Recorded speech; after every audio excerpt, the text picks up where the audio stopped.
To all the followers of the way around the world, followers of YaHuWShuWA HaMashiach, for he said, I am the way, the truth, and the life, and no man can come to the Father except through him.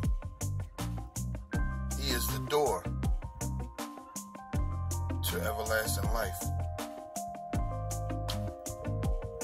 My name is Rahsol Keith, and this is my testimony.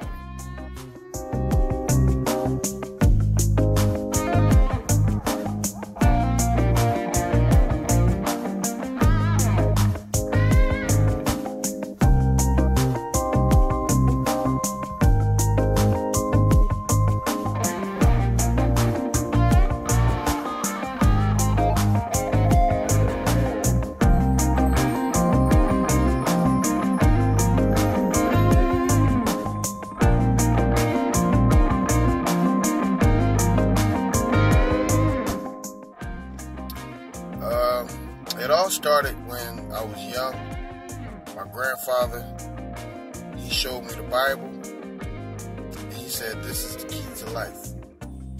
Now, of course, he was calling on that name, that false name, Jesus, which Satan has placed, Satan has deceived the world by. Scripture says that Satan disguises himself as an angel of light.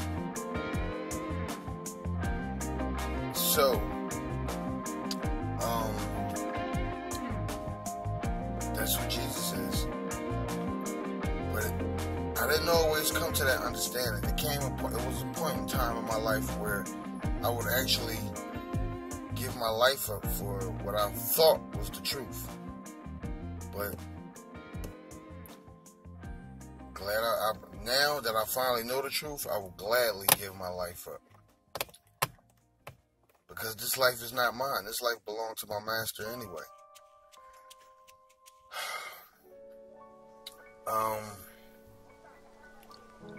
I was in the churches since a little kid, and I tried to take it serious because I thought that was the way. But the message that them preachers was preaching was not a true message. And therefore, when I would go out into the world, I would just do what I wanted to do. And I thought that maybe, I thought that I would be forgiven for all my sins. Because that's what they preach. Oh, he is a forgiving God, and he'll like they just preaching like basically you do what you want. And that's not true. You know what I'm saying? Scripture says he who endures to the end shall be saved. What are they enduring? What was I enduring when I thought I was in the truth? I was living a life full of sin. And I thought I was going to get away with it. So,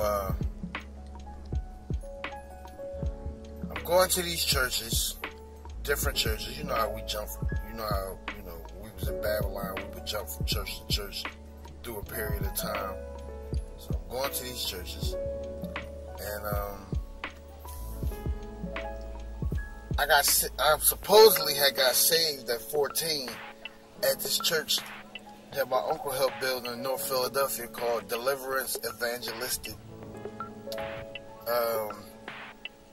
That was when I was, deceived into thinking that if I accept Jesus Christ, I would be, saved. That's not salvation. Salvation is supposed to come with power. And keep in mind that I said that. Salvation is supposed to come with power behind it. Anyway, through my journey through Babylon, I'm going to different churches. And after church, I would go and do what I wanted. Smoke weed, drink, do whatever I wanted to do. In the last church that I was going to,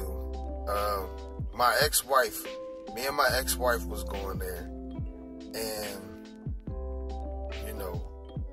that's when the truth was revealed to me. I started listening to Minister Bennett, and he was, talking about YaHuWaH and YaHuWShuWA. And he was preaching, and his preaching came with fire, and his preaching came with power,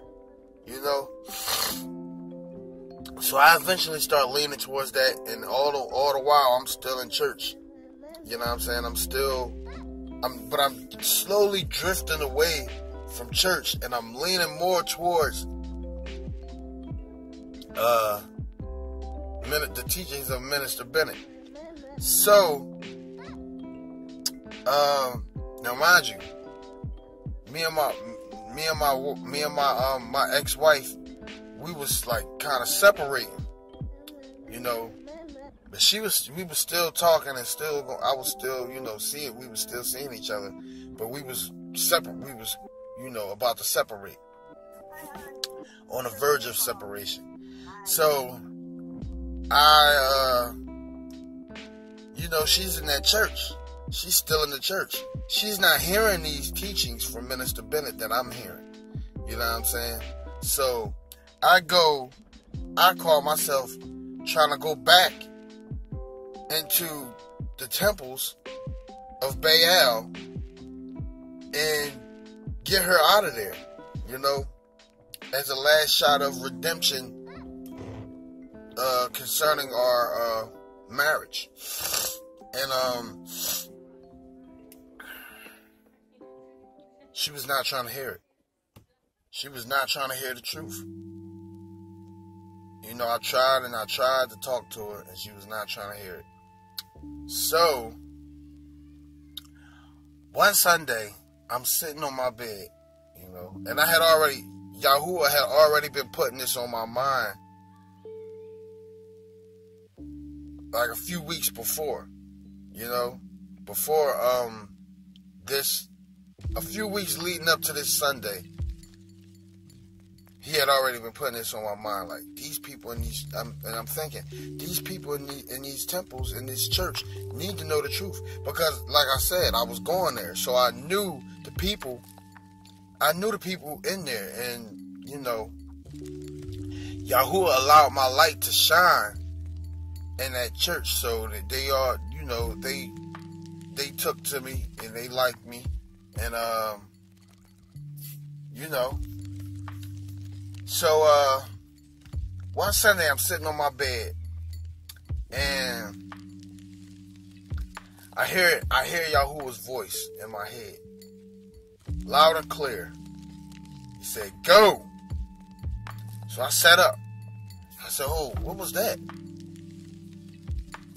Then he said it again, "Go." Put my sneakers on. I knew exactly what he wanted me to do.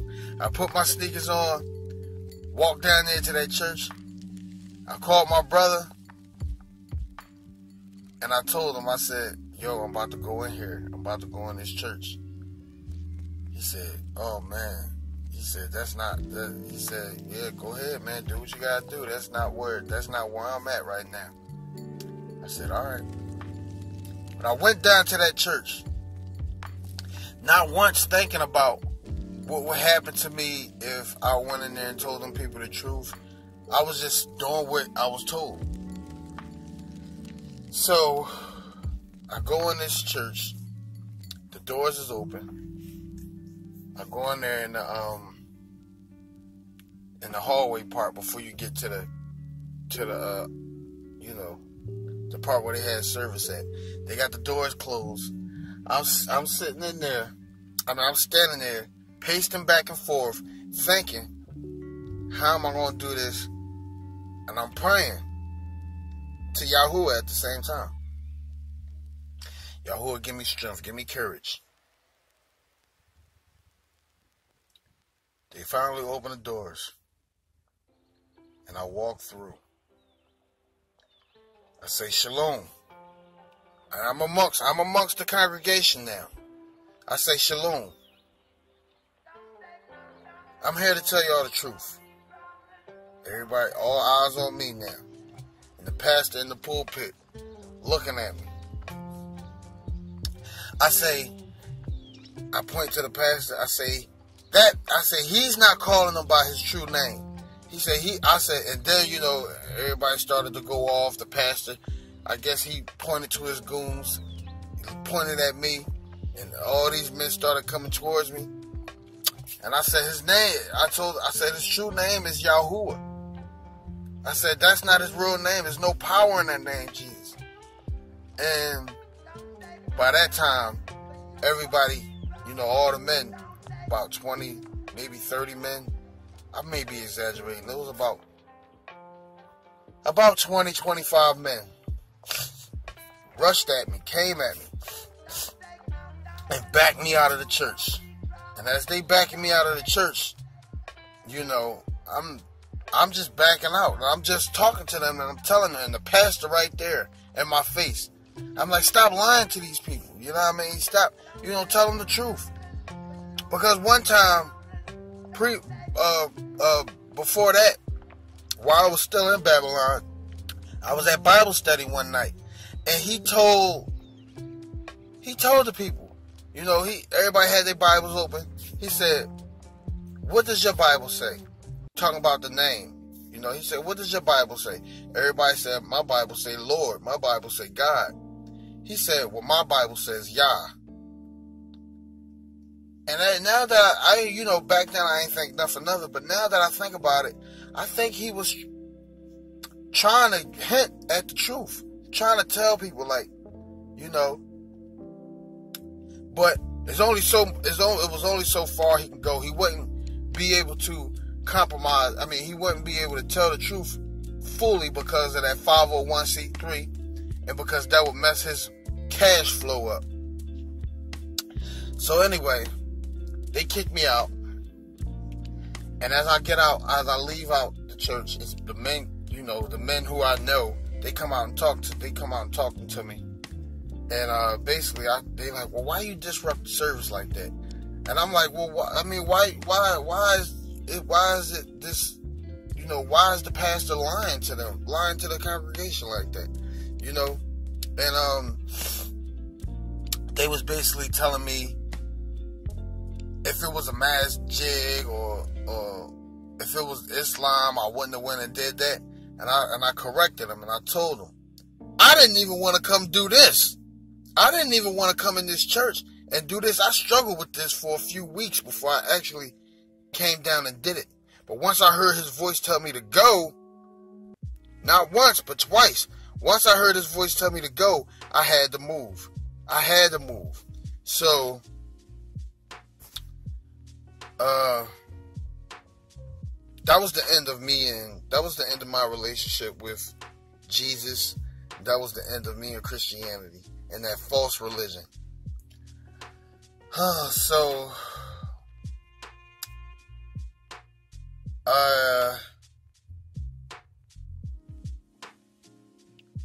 before that, let me remember when I said that the truth is going to come with power. So before that, before I realized that it was actually the truth, I was smoking and drinking, and I had been battling with this for years, and since I was about 13, 14, smoking marijuana and drinking liquor and smoking cigarettes. And once I start calling on the true name of the Father and the Son, all three of those things was taken away from me. Now, this is something that I knew I could not do on my own. But this is how I knew it was the truth. This is why I was willing to stick my neck out there and tell those people the truth. Because I knew it was the truth. Who else could take this? Who else could take those three addictions that I had, that I struggled with for so many years? Who else could take those addictions away from me but the true Father and the true Son? And I had to do it. So, me and my ex-wife, we wound up separating, and I went my way. She went her way. I went into the truth. She went off deeper into Babylon.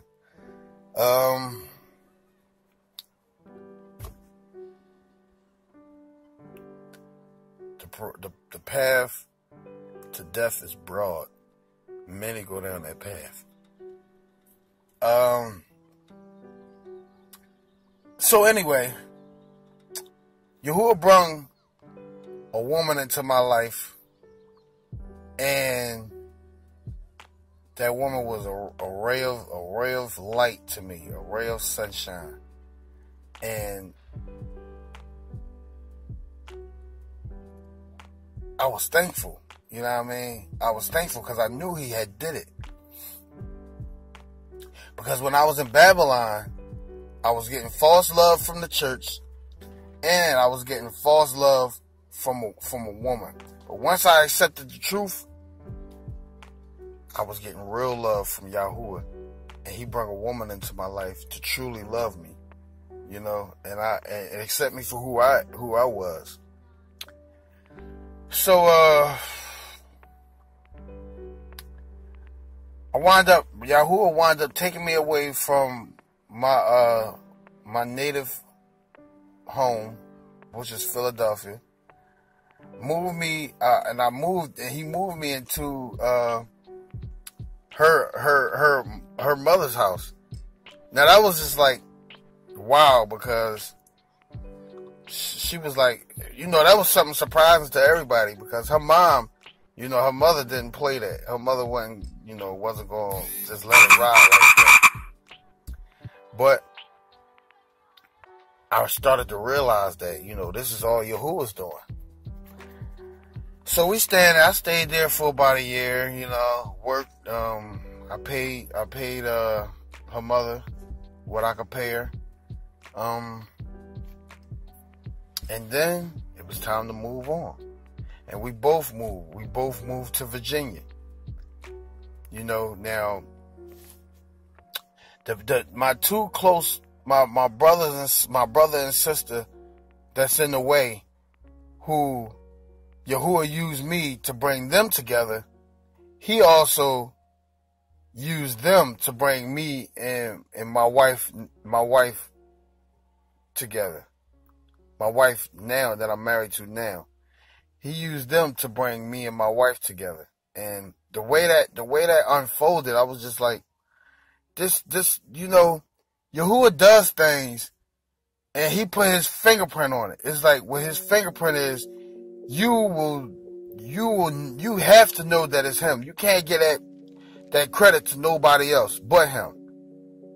This is how he operates. And, so we was coming down here visiting and going to the beach and having a good time and everything. And then my brother, in the way, he said, Elohim showed me something. He showed me we gonna be driving Uber down here together. Come down here, get down here, bro. So, you know, eventually we moved down there, but it took some time because, you know, I had to talk to my wife about it. You know, it was hard for her. It was kind of hard for her at first to just pack up and go, because, you know, she had to consider certain things, you know. But eventually YaHuWah changed all that, and we left.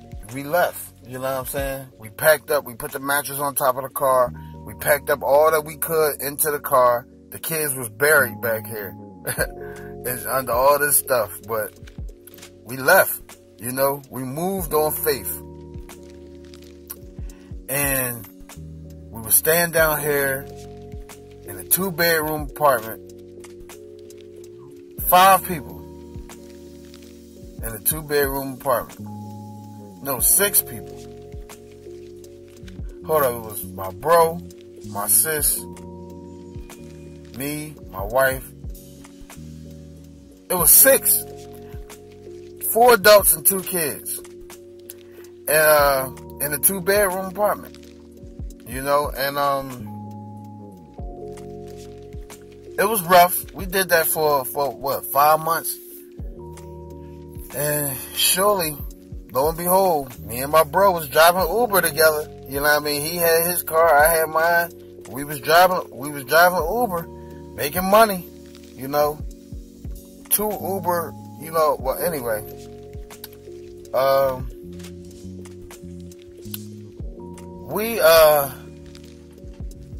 Things started to get tight.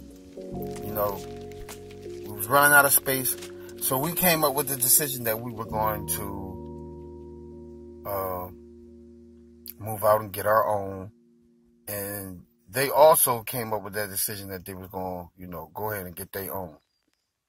However, things didn't fall through for them, which was the will of Yahuwah Elohim. Things didn't fall through for them, but they fell through for us. And we was able to stay down here, and by the will of Yahuwah, they had to go back to Philadelphia. So we're down here now. You know, Yahuwah, I'm working. Yahuwah is providing, and we walking in faith,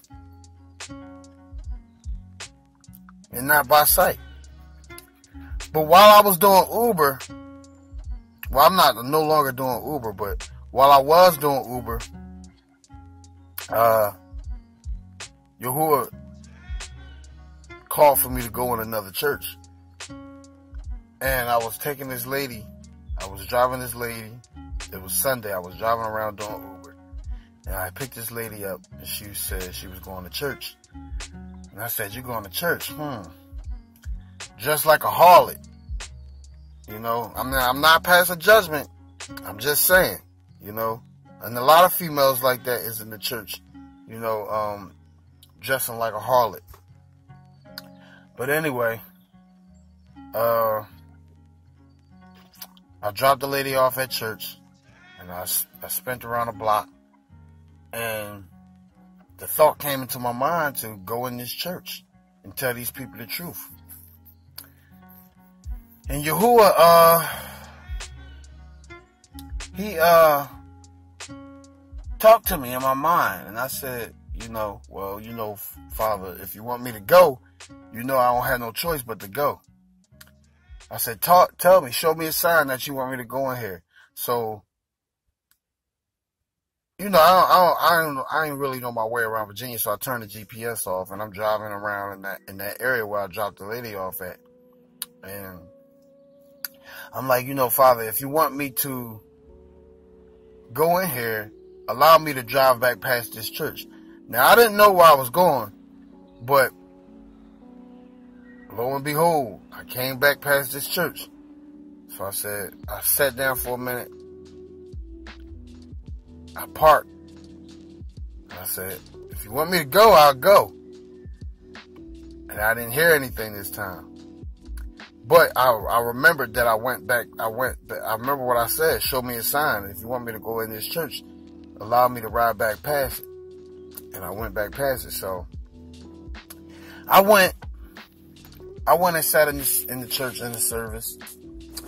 And I sat there for about 10 minutes as the preacher was, you know, not preaching, but talking about, you know, the things that's going to be, events that's going to be happening in the church and everything. So, right off the bat, before he even started preaching, he said, "Oh, it's offering time." So, you know, everybody started to get their offering together and bring the buckets out and everything, the baskets. And I stood up and I said, "Excuse me, I have something to say." And, you know, it was all eyes on me once again.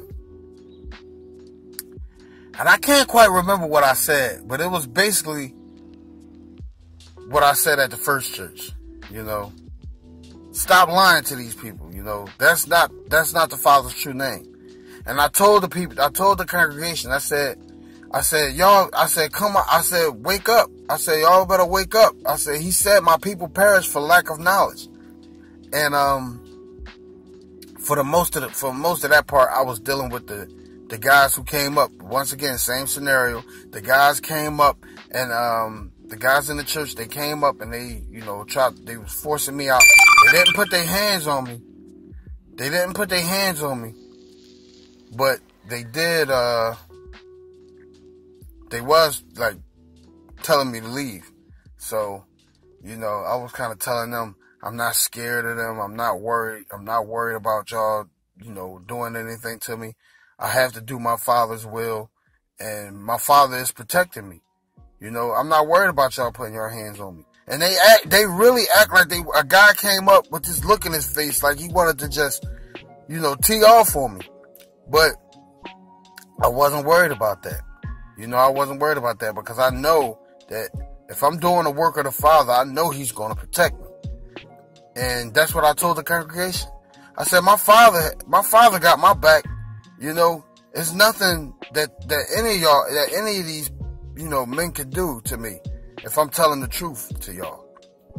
And, I eventually left out of the church, and a guy came up to me and he was like, well, why would you do that? Why would you do that? And I'm like, brother, you can talk to me, outside or whatever. So we outside talking. I'm like, you know, you still want to talk? It was a lot of commotion going on, so I can't really remember everything that, you know what I mean, that happened. But I said, do you want to go outside? I mean, do you want to go, and do you still want to talk to me? He said, yeah, come on. So we walked around the corner away from everybody else. And he said, yeah, bro, why you do all that, man? All that wasn't called for. I said, it is called for. Because the pastor is lying to these people. And he's telling these people one thing that's really not the truth. And he was like, well, man, you gotta why not let the people believe what they want to believe? I said, because that's wrong. That's wrong. You gotta tell these people the truth. You know, because the people only believe what you tell them. Scripture says that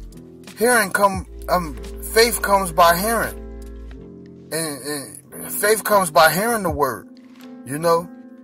And these people hearing lies. So anyway,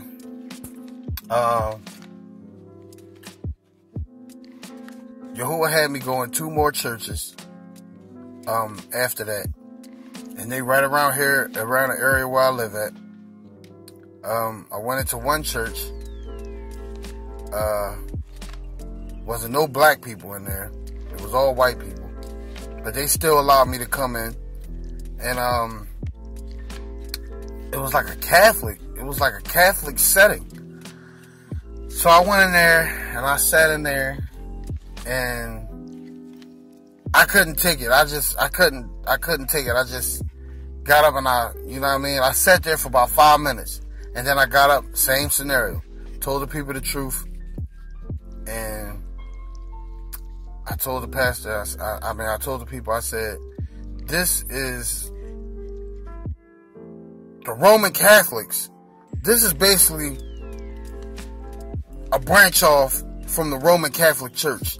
Once I said that, then the preacher who had his Roman Catholic garments on, he started trying to talk over me, you know, and I just had to tell the people the truth, man. Then right after that, I went around the corner to another church, which was all black people in there. That was the last church I went into.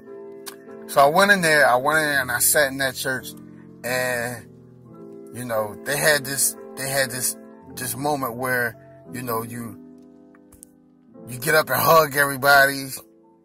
So I got up, you know, and communicated with the people, hugged the people.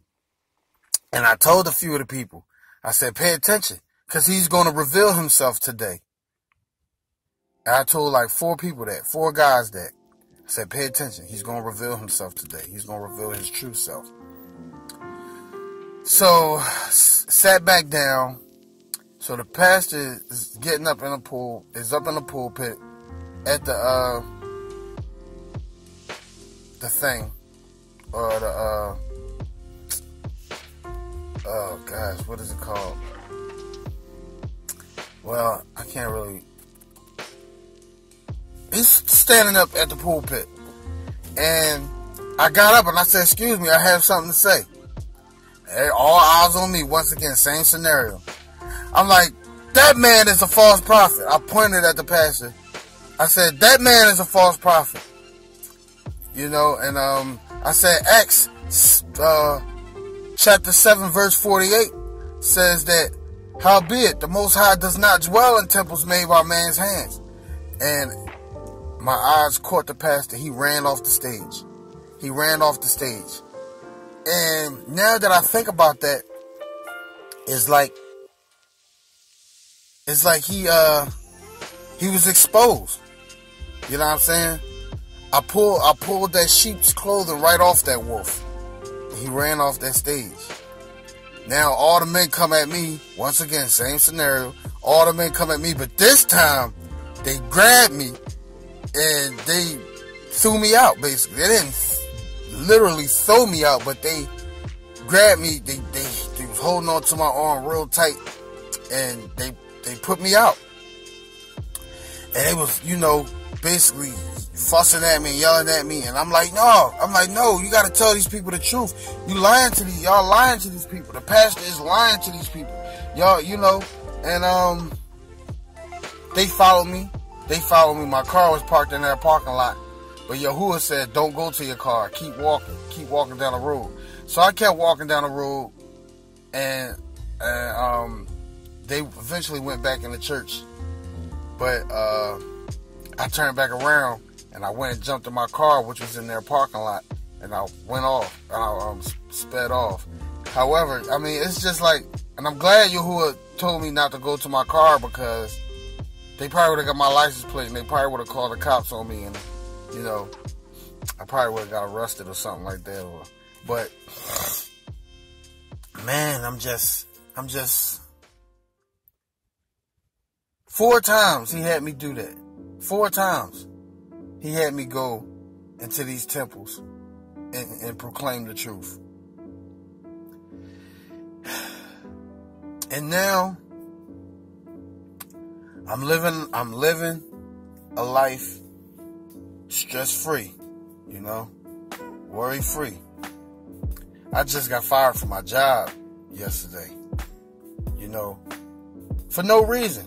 You know what I'm saying? Just because they downsizing, they're about to move up to Richmond, and they're not going to pay people to ride all the way from Chesapeake to Richmond, which is about an hour and almost 2-hour drive. But that's what we was doing. We was, you know, and of course we was driving the company trucks up there. But now they're about to move. They start hiring all these guys up in Richmond. Anyway, I got fired from my job, and as I was getting fired, you know, my employer, he was just like, you know, I gotta let you go. And I was like, can I ask why? He was like, it's just, you know, he basically saying he got the call from a higher authority than him. And I was just like, well, you know, thank you, man. You know, thank you for everything. You know what I mean? Everything that I learned here, I took it all in stride, and now I could, you know, move on. But I didn't break down. See, if I didn't have faith, if I wasn't walking by faith, I'd be stressed out right now, because we're about to move next week. You know, we got bills piled up. I'm not worried about none of that stuff, because YaHuWShuWA said, in this world you will have many troubles, but fear not, for I have overcome the world. And he did overcome the world. When he came down here and he died on that tree, you know. I'm just thankful, you know. I'm thankful that the truth was revealed to me. But even more, I'm thankful that I was able to accept it, you know. I'm thankful that YaHuWah put it in my heart to accept it. Because a lot of people is not accepting the truth. This is how you come out of Babylon. He said, come out of her, my people, so that you do not partake in her sins. For her sins have piled up to heaven, or the Shamayim. And his wrath is about to come down. His wrath is about to come down.